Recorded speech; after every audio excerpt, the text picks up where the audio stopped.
Oi, pessoal, tudo bem? Estamos aqui em mais um episódio Jonas Responde. Estou aqui com o candidato a deputado federal, Jonas Donizete.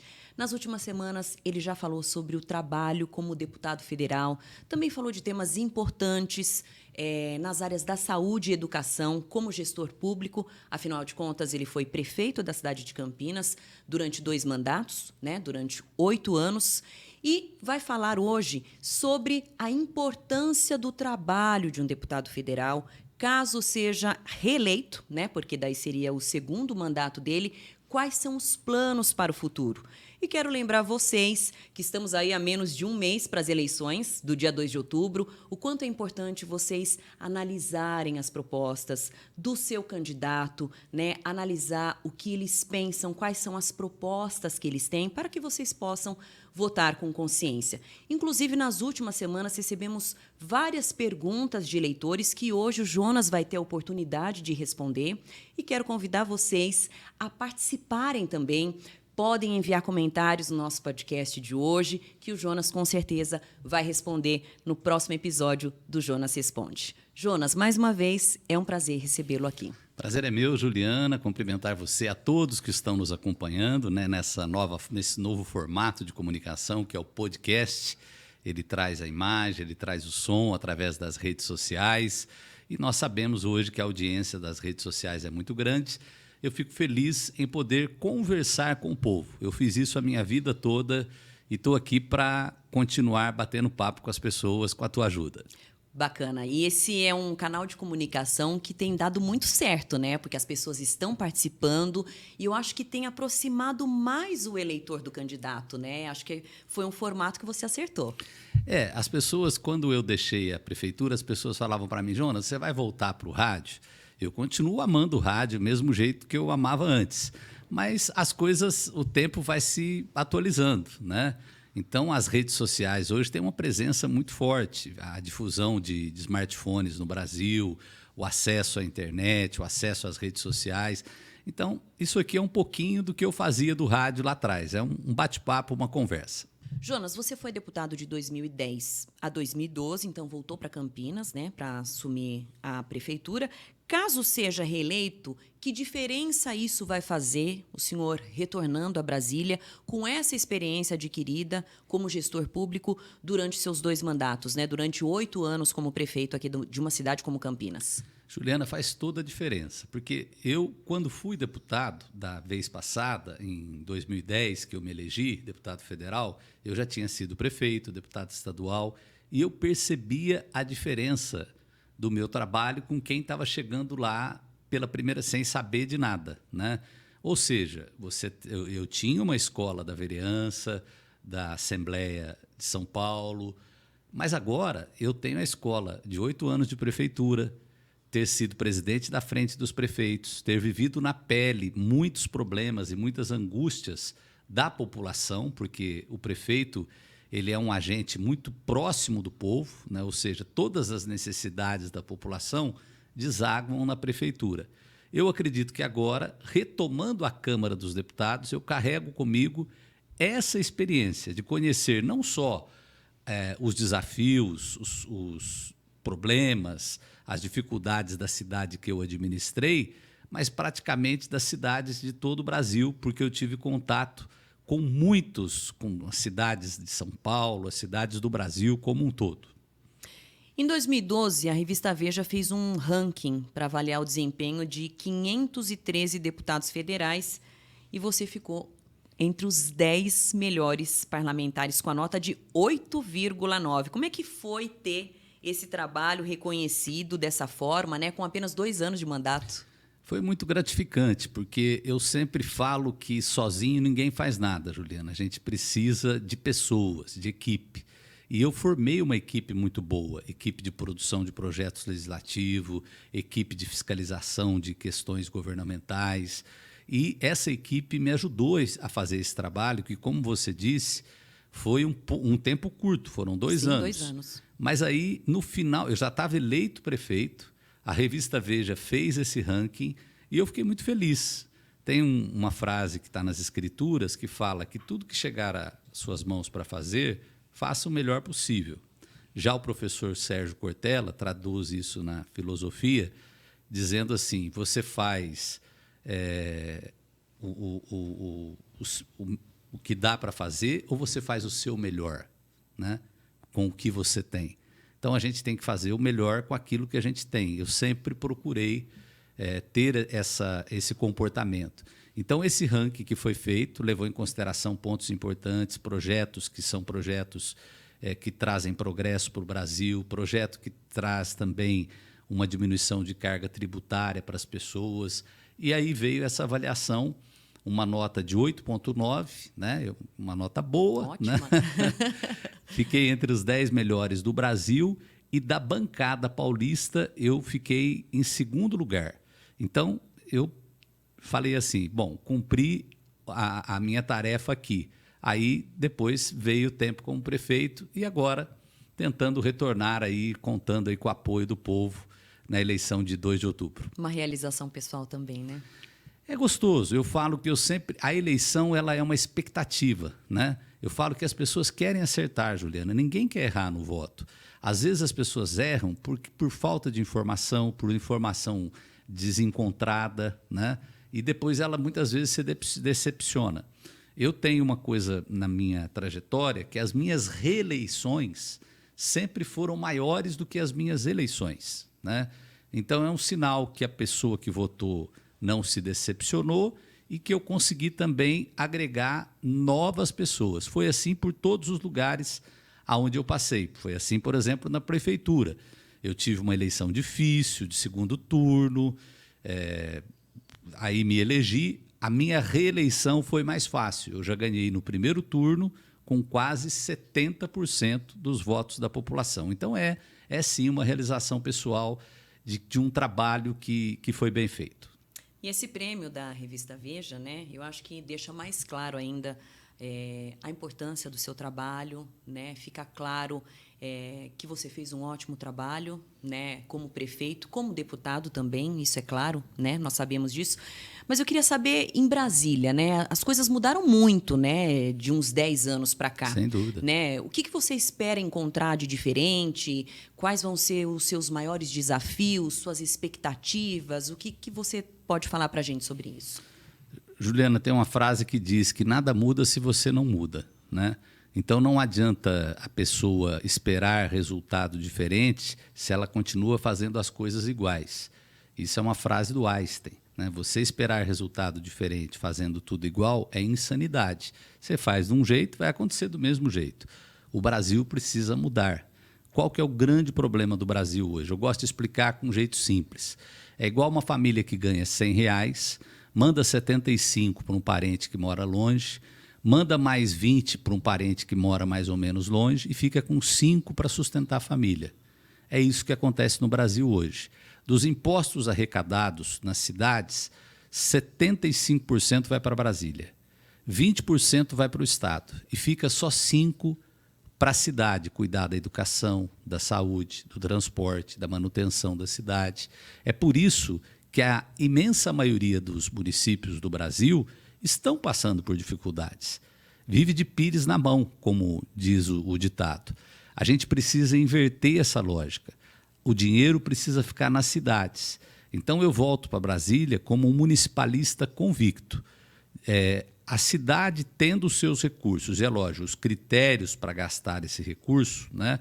Porque aquele administrador que gastar mal ou que empreender mal os recursos, ele vai pagar perante a justiça. Mas a pessoa bem intencionada, que quer resolver os problemas da cidade, ela vai ter a condição para fazer isso. Então, eu acredito que o povo brasileiro já tem essa sensação de ter municípios fortes, para aí sim a gente ter um país forte. Hoje é muito comum a gente ver, principalmente nos discursos de políticos, o tradutor de Libras, mas a gente sabe que nem sempre foi assim. Mas em 2012, o senhor fez um projeto que, inclusive, determinava o treinamento e habilitação de servidores públicos federais em linguagem de sinais. Ou seja, desde aquela época, o senhor já se preocupava com esse tipo de inclusão, né? Juliana, às vezes a gente se esquece que existem pessoas com deficiência, mas elas não querem a nossa dó, nossa comiseração. Elas querem oportunidades na vida. Eu vou dar um exemplo. Eu criei em Campinas um departamento que é específico, né? Eu fiz esse projeto que você falou de treinamento dos funcionários, né? A nível de todo o Brasil, na época que fui deputado. E quando eu tive oportunidade, eu criei um departamento, porque eu fiquei sabendo de um caso de uma família de surdos, pessoas e que sofreram um acidente que precisava dar um depoimento na delegacia. E o delegado ligou para mim, eu era o prefeito, falou, olha, eu não estou entendendo nada. Aí eu falei, puxa, eu preciso de um departamento. Então, nós tínhamos a Secretaria das Pessoas com Deficiência, contratamos intérpretes de Libras, né, por concurso público, e essas pessoas ficavam à disposição, tanto para dar treinamento para quem quisesse aprender, quanto para a comunidade de surdos, caso ela precisasse em uma situação como essa que eu narrei. Compramos também máquinas de leitura em braille para pessoas cegas, né? A pessoa ela pode ir, esse prédio fica bem perto da onde é a prefeitura da cidade de Campinas. E ali nós fizemos todo um trabalho pensando nas pessoas com deficiência. Agora, falando da minha candidatura, né? A gente chama na política de dobrada, né? Que são os candidatos, eu sou candidato a federal, tem aqueles que são candidatos a estaduais. Eu tenho várias pessoas com deficiência que são candidatos a estadual, mas essas matérias são discutidas muitas vezes no Congresso, na Câmara dos Deputados. E eu tenho um compromisso que eu já assinei, registrado, de lutar pelas pessoas com deficiência, de criar oportunidades para a vida dessas pessoas. Porque elas tendo uma oportunidade de estudo, de trabalho, elas podem levar a vida delas, ter a sua independência e serem felizes. Eu acho que, como todo ser humano, é isso que a pessoa com deficiência espera que aconteça. Além dessa parte da questão da inclusão que você acabou de falar, caso seja eleito, que áreas você pretende ser mais atuante? Você que já governou uma cidade como Campinas, conhece a realidade, as dificuldades. Quais setores merecem prioridade aqui na cidade? Olha, eu diria que na política, Juliana, eu me caracterizo como um clínico geral, né? Eu gosto de me interessar por todos aqueles assuntos que afetam a vida da população. Mas, sem dúvida, pela pandemia que nós passamos agora recentemente, o SUS tem que ser valorizado. Se nós não tivéssemos o SUS, nós teríamos assim uma condição muito mais difícil do que já tivemos. Agora, valorizar quer dizer assim, você colocar dinheiro para as coisas funcionarem. Porque hoje nós temos uma grande estrutura que atende a população gratuitamente, mas que muitas vezes não tem o suporte financeiro. Eu vou dar um exemplo das Santas Casas. Quase todas, Brasil afora, elas estão praticamente em estado de falência. E se fecharem as portas, se a saúde já está difícil, vai ficar muito mais difícil ainda. Então, eu acho que fortalecer o SUS, uma letrinha parecida, mas que é outra coisa, chama SUAS, que é o Sistema Único de Assistência Social, que nós também precisamos fortalecer. O que o SUAS faz? Ele acolhe as crianças órfãos, acolhe as pessoas idosas que não têm um lar. Ele tem um trabalho que é um trabalho muito específico de assistência social. E é algo profissional, é gente que estudou para isso. Outra coisa que eu fiz também quando fui um administrador municipal, fortaleci muito essa parte da assistência social. E nós podemos fazer, sim, junto com entidades religiosas. Eu fiz muitas parcerias, desde que você siga os critérios da lei do SUAS, né? Os critérios técnicos, com os profissionais adequados. Então, você pode, além do poder público oferecer o serviço, estabelecer parcerias. Essa é uma outra área que eu quero trabalhar muito. E a juventude, olhar para a juventude. Tem um dado que é muito, muito triste. Nós temos hoje na cadeia uma população carcerária de jovens que é 5 vezes maior do que a população de jovens na sociedade. Nós estamos perdendo os nossos jovens para o crime. Se você pegar a faixa etária da cadeia, você vai ver que ela é de baixa idade, né? Então, e o que acontece? A gente sabe que a cadeia era para ser uma ressocialização, mas que muitas vezes a pessoa chega lá porque cometeu um crime pequeno e acaba sendo uma escola do crime. Quando ela sai às vezes um elemento muito mais perigoso do que entrou. Então, como é que a gente previne isso? Você pega o custo de um aluno numa escola técnica e o custo da manutenção de um preso. O custo do aluno é 10 vezes menor do que o custo da manutenção de um preso.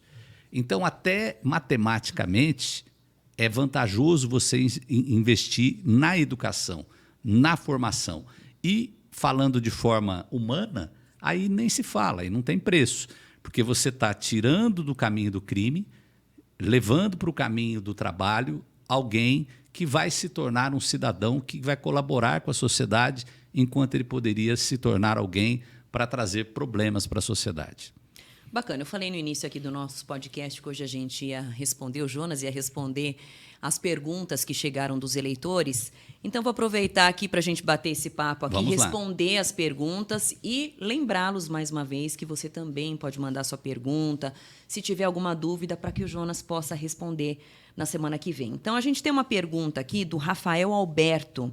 Ele quer saber o que você pensa sobre o trem intercidades e se você pretende contribuir de alguma forma para que esse projeto saia efetivamente do papel. Um abraço para o Rafael. O Rafael é um jovem muito idealizador, uma pessoa que gosta muito de política, participante, e a pergunta dele tem tudo a ver com o desenvolvimento da nossa região. Eu sou plenamente favorável ao trem intercidades. Esse trem, quando a gente fala, eu brinco até porque eu sou favorável ao trem porque sou mineiro, né? Mineiro gosta de trem, tudo é trem para mineiro. Mas falando sério, esse trem, Juliana, a gente fala nele há tanto tempo que é um assunto que às vezes cai em descrédito. E lá vem o trem de novo, né? Mas eu diria para a população, como eu acompanho isso muito de perto, que agora está muito maduro de acontecer. Por quê? Já tem autorização prévia do governo federal, existe um estudo de viabilidade econômica, não cabe mais carro nas estradas. Sim. Anhanguera e Bandeirantes, elas se transformaram em 2 avenidas. Existe um convencimento das concessionárias rodoviárias que elas também podem participar da modelagem de concessão ferroviária. E esse trem, ele não é mais aquele trem de alta velocidade. Seria um trem de média velocidade. Já é mais do que suficiente, porque você faria do centro de Campinas ao centro de São Paulo em cerca de 50 minutos. E isso daí ninguém faz, né? Às vezes você pode fazer de carro da entrada até a entrada, mas quando você entra em São Paulo, principalmente, o trânsito ele é muito caótico, né? E a viagem mais segura, um dos transportes mais seguros que tem é o trem. E o trem não é aquele trem de antigamente, é um trem moderno, com Wi-Fi, a pessoa pode ir trabalhando no trem. Então, eu tenho convicção que é um modelo que pode parar de pé. O edital ia sair esse ano, adiaram, me parece, para o começo do ano que vem, mas eu quero, como deputado federal, acompanhar de perto, como eu tenho acompanhado esse projeto, porque eu tenho certeza que vai ter o primeiro, e depois que tiver o primeiro, porque a vida é assim, as pessoas têm que experimentar. É por isso que quando alguém vai vender um apartamento, faz um apartamento decorado, para a pessoa chegar lá, ver, pronto, fala, eu quero um desse, né? Quando a gente fizer esse primeiro projeto de trem, o Brasil inteiro vai querer isso. E aí, como eu sou um apaixonado por essa área ferroviária, voltando no tempo, em 1960, nós tínhamos 70 milhões de habitantes e tínhamos 90 milhões de viagens de trem por ano. Os trens eram muito eficientes, as pessoas acertavam o relógio com o horário do trem. O que aconteceu?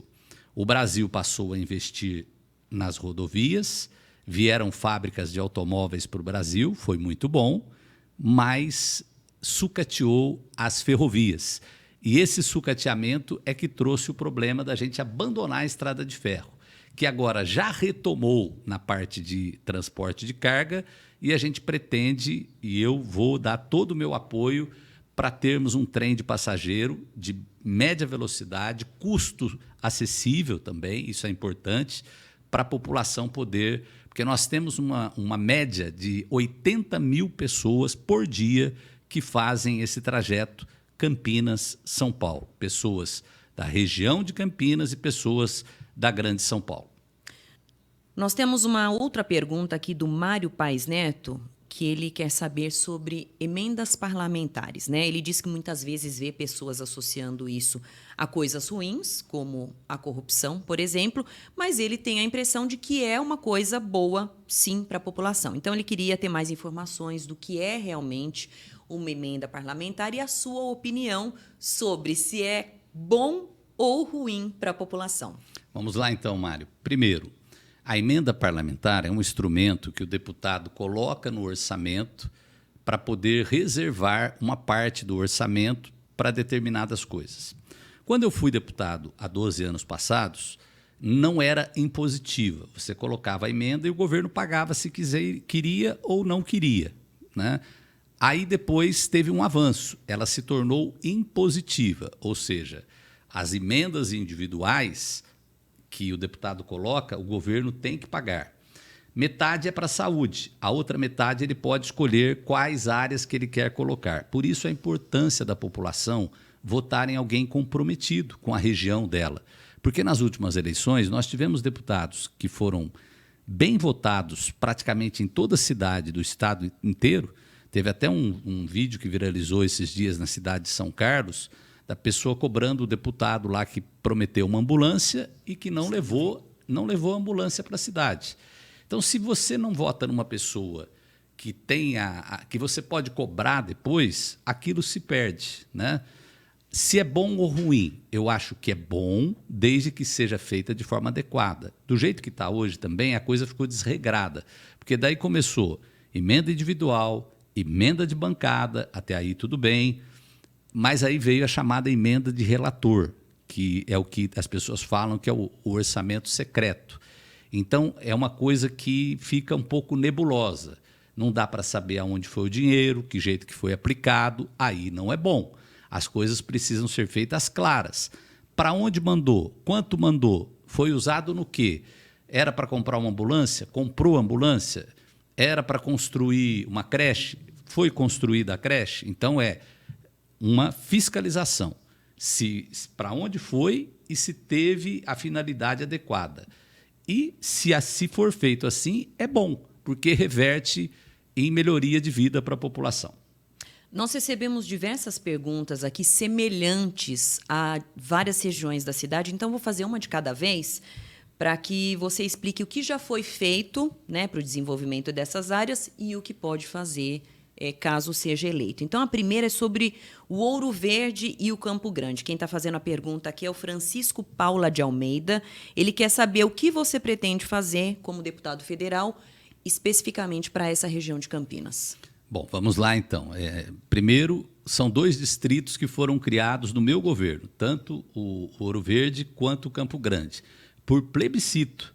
As pessoas devem se lembrar, na eleição de 2014, as pessoas foram votar, como nós vamos votar agora em 2022, e tinha lá, você aceita criar o distrito, sim ou não? Venceu o sim, né? Então, eu implementei o distrito. São 2 lugares que têm agora subprefeitura e todos os serviços que a prefeitura oferece tem na subprefeitura, tanto do Campo Grande quanto do Ouro Verde.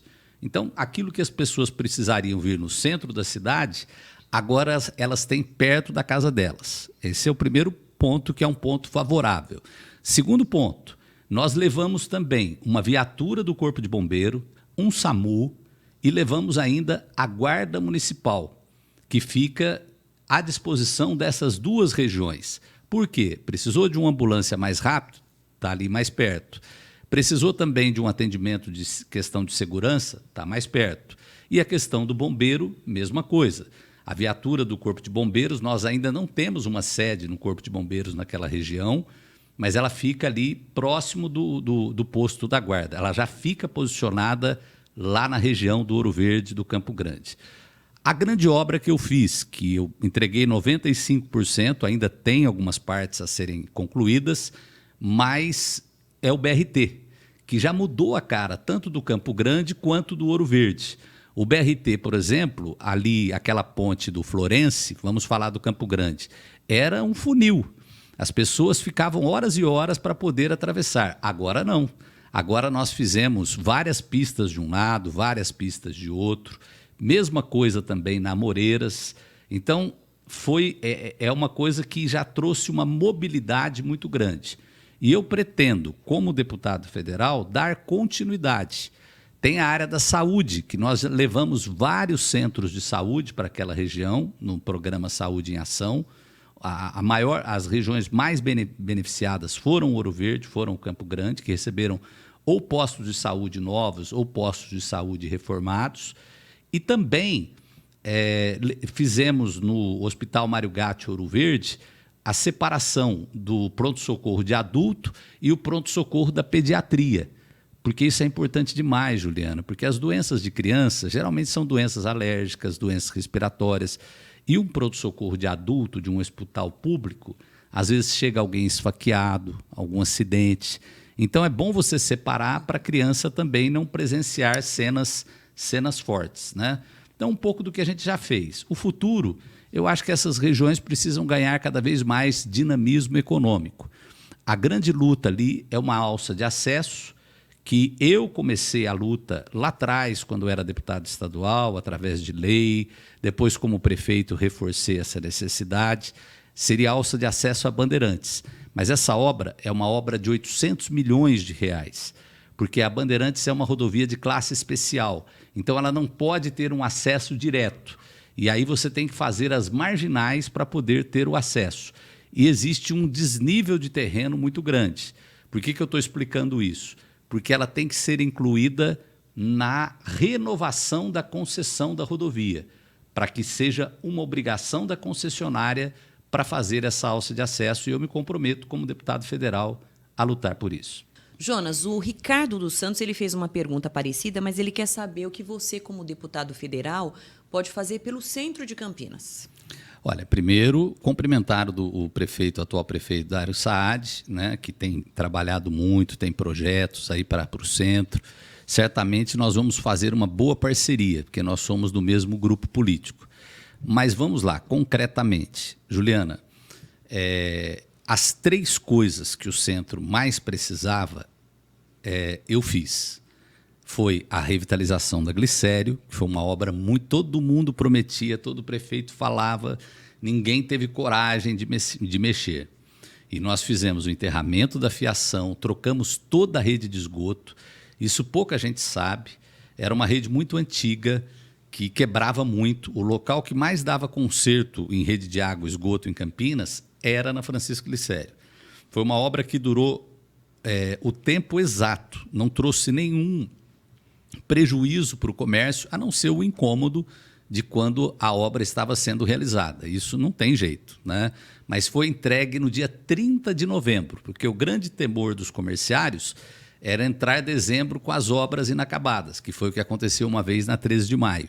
Então, eu me comprometi com eles que no mês de dezembro a obra estaria pronta, e eu entreguei dia 30 de novembro de 2015. Foi entregue a obra, no meu primeiro mandato. Troquei toda a iluminação do centro por lâmpadas LED. Então, eu fiz uma parceria com a CPFL. Quando eu falo parceria, é porque é a CPFL que executa, mas quem paga é a prefeitura. Sim. Então, nós trocamos, o centro ganhando iluminação, fica também mais seguro. E uma coisa que parece pouca, mas que muita gente reivindicava, nós fizemos o banheiro na área central, que fica atrás da catedral. Um banheiro que nós mantemos ele limpo todos os dias, porque nós temos uma população que está envelhecendo, as pessoas geralmente usam remédios diuréticos, remédio para pressão, e não tinha aonde usar o banheiro. Até o vigário da catedral uma vez comentou isso comigo, né, que as pessoas pediam para usar lá o banheiro da catedral. Então, nós fizemos esse banheiro público também na área central. Agora, existe um grande projeto, que é um projeto para fazer uma integração ali da estação ferroviária, um projeto também para a Rua 13 de Maio e um projeto algo semelhante ao que eu fiz ali na Campos Sales. E eu acredito que, como deputado federal, eu posso garantir recursos, verbas com emendas parlamentares para poder ajudar a Prefeitura de Campinas a realizar isso. Bacana, mais uma pergunta aqui. A Maria Lúcia Fonseca também quer saber o que pode ser feito para Sousas. Maria Lúcia, Sousas é um distrito que eu tenho um carinho muito grande, é uma região diferenciada. Primeira coisa, proteção ambiental, né? Sousas, Joaquim Egídio, ali, Juliana, 90% da água que a gente bebe, as nascentes estão ali naquela região, na APA.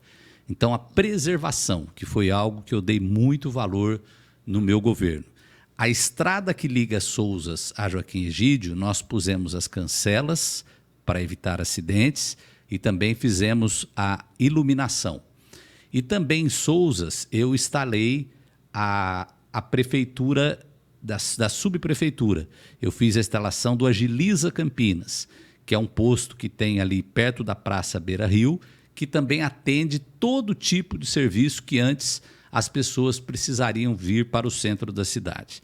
Mas eu diria que a grande urgência de Sousas hoje são duas. A primeira, um novo acesso, uma nova ponte de acesso. Porque você vem na estrada, na Heitor Penteado, que ela é duplicada, e depois a pontinha ali de Sousas se afunila com uma pista só para ir e uma para voltar. E aos finais de semana, porque tem lá os restaurantes, aquilo ali congestiona muito. Então, uma segunda ponte que eu já deixei o projeto pronto quando eu era prefeito, mas que eu quero ajudar também a viabilizar recursos. Como nós ajudamos também na ponte que foi feita ali em Joaquim Egídio, a nova ponte, que dá o acesso ali na estrada que liga a Dom Pedro a Joaquim Egídio. Nós fizemos ali uma ponte nova, que é a ponte que antiga corria perigo, fizemos em parceria com o Estado. Agora liberou também o calçamento ali da estrada, que vai ser muito importante, é um calçamento ecológico feito com bloquete. E, então, primeiro, a segunda entrada para Sousas. E o segundo ponto também, reforçar um pouco a segurança. Isso é necessário, as pessoas melhorou, mas as pessoas ainda, quando eu encontro, falam, Jonas, a gente precisa de mais policiamento.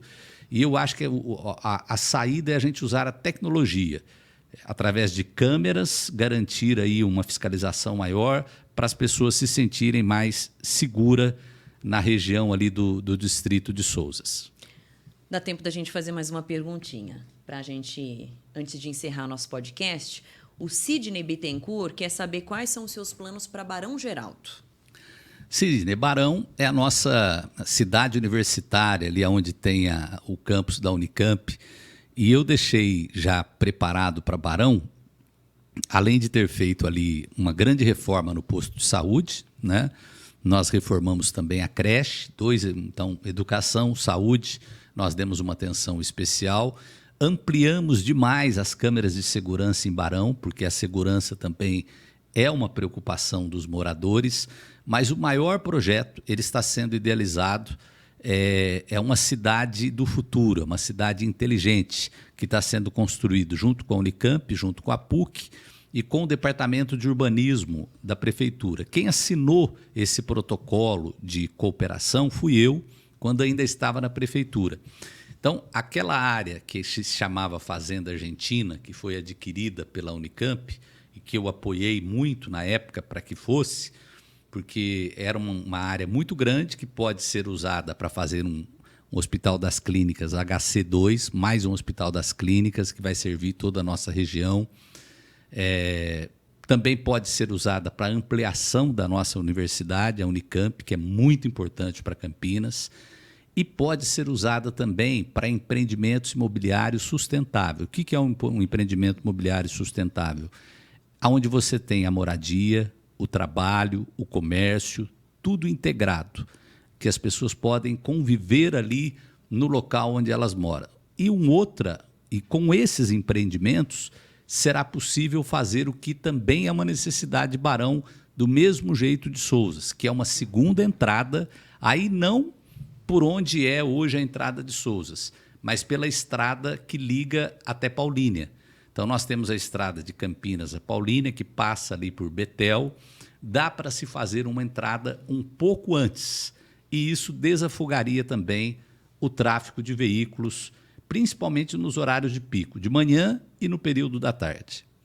Jonas, Vamos encerrar nosso bate-papo por aqui hoje, né? Um bate-papo tão esclarecedor para os nossos eleitores, né? Com informações importantes para ajudar o eleitor a escolher seu candidato.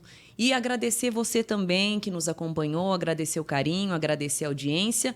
E na semana que vem a gente está de volta. Eu aqui agradeço, Juliana, agradeço também a todos que nos acompanham. E vai ser um prazer conversar com você sobre mais assuntos, sobre cidades, sobre a Câmara dos Deputados, que eu estou pleiteando agora o cargo de deputado federal. Muito grato. Até semana que vem. Até.